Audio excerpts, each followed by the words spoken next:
Yo, time and time again, so many people hit me up and they say, "Yo, Robbie, I want to be an entrepreneur." And I'm like, okay, so you want to be an entrepreneur?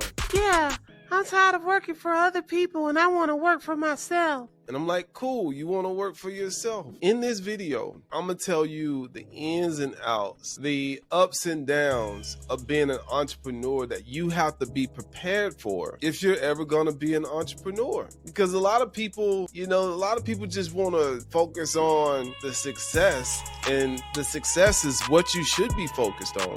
But at the same time, they're not willing to deal with the adversity that comes with it. And the adversity never ends.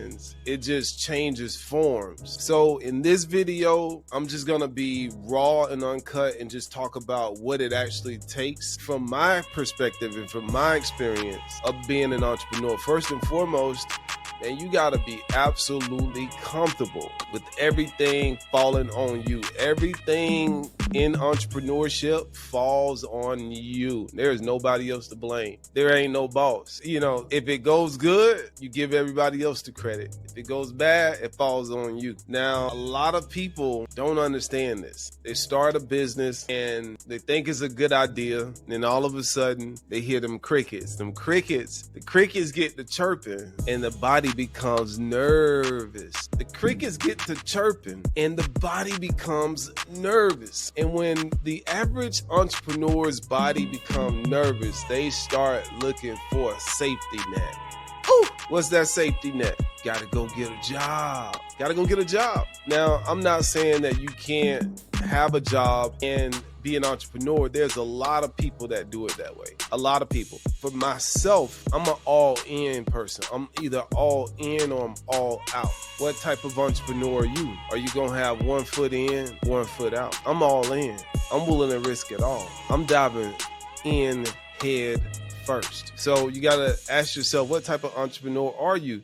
For me, I can handle more risk than the average person. I'm very comfortable with risk, and it's probably because of my upbringing. I had an upbringing that was filled with a tremendous amount of risk. So my central nervous system is wired for it. I can tolerate more risk than the average person. In entrepreneurship, you have to be willing to embody more risk than the average person, because entrepreneurship is very risky. It's risky business, okay?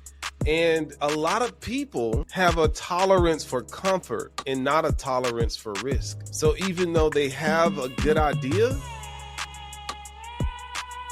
their tolerance for comfortable is going to outweigh their tolerance for risk. And that's where you have entrepreneurs, people that want to be entrepreneurs, but they're not built for an entrepreneurship. They're not built for it. They're built to clock in, clock out, clock in, clock out. And that's okay. If you're built to embrace it. Don't try to be an entrepreneur. For me, I'm not built to clock in, clock out. I'm not built for that. Robbie's not built for that. And I knew that at a very early age. I looked around and I said, listen, I don't want to end up like that person right there. Even if they had quote unquote success, if that person was in a position to where they could be terminated, I just said, I'm out. I don't want any of that. I'm out. I don't want any of that. Who wants to be fired? Not me. Okay, so I wanted to be the boss. And so you have to ask yourself, what is your reason for wanting to be an entrepreneur? How much risk can you handle? Now, you don't have to be able to embody as much risk as I do. Maybe you can deal with more risk than me, but I don't know. I will literally risk it all. That's the type of man I am. That's the type of entrepreneur I am. You might need a safety net. Okay, I'm that confident in myself. So when it comes to being an entrepreneur, ask yourself, how much risk can I handle? And when I say risk, I mean, how much financial risk can you handle? How much emotional risk can you handle? How much mental risk can you handle? How much spiritual risk can you handle? All right. How much physical risk can you handle?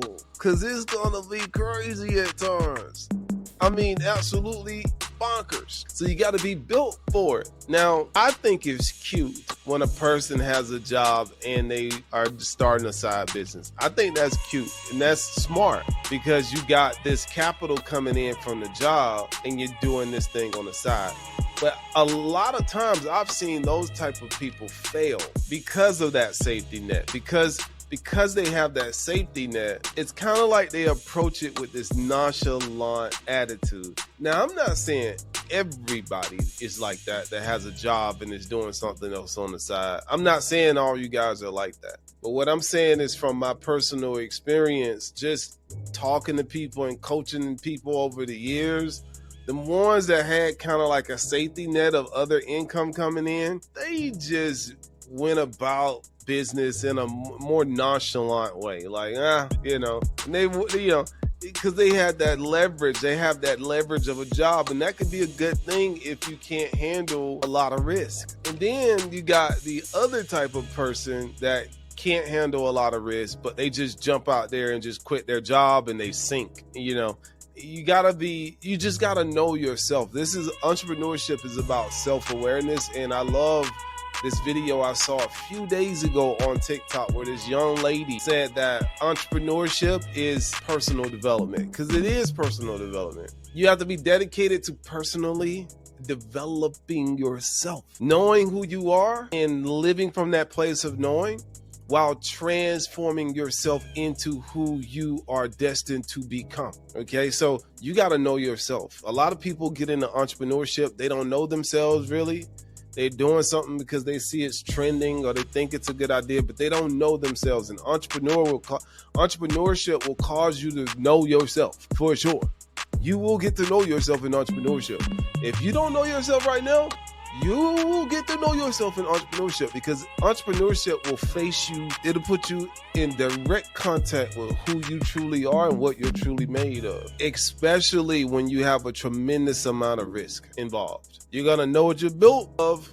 You're going to know what you're made of very quickly. In times of profound change, the learners will inherit the earth, while the learned find themselves beautifully equipped for a world that no longer exists. I think that was Eric Hoffer who said that. So in entrepreneurship, you got to be willing to keep learning. Every single day I wake up with one thing on my mind. What can I learn early in the morning? And then also, what can I teach? What can I learn? What can I teach? Number 3, who can I reach? What can I learn? What can I teach? Who can I reach? That 3-step formula in the morning keeps me in a state of curiosity. And in entrepreneurship, you gotta be curious. You gotta have a mind that's always learning. You gotta be willing to grow. You can't get stuck being who you've always been. You gotta be willing to do something a little differently. Just because you used to do it like this doesn't mean that you can't do it like that. You hear what I'm saying? You got to be willing to stretch yourself in addition to knowing yourself. So entrepreneurship, how much risk can you handle? Do you know yourself? Are you willing to learn? Are you willing to teach? Are you willing to reach?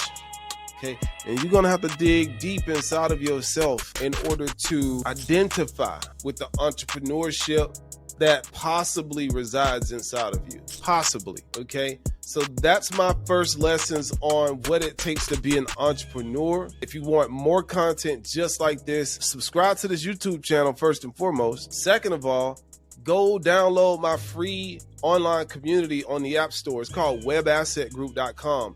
It is the most, if I may say so myself, detailed information on how to master your mind and make money online. Guess what? It's Robbie Cornelius, and I'll talk to you soon. A TTYL. And if you don't know what TTYL is, that's talk to you later.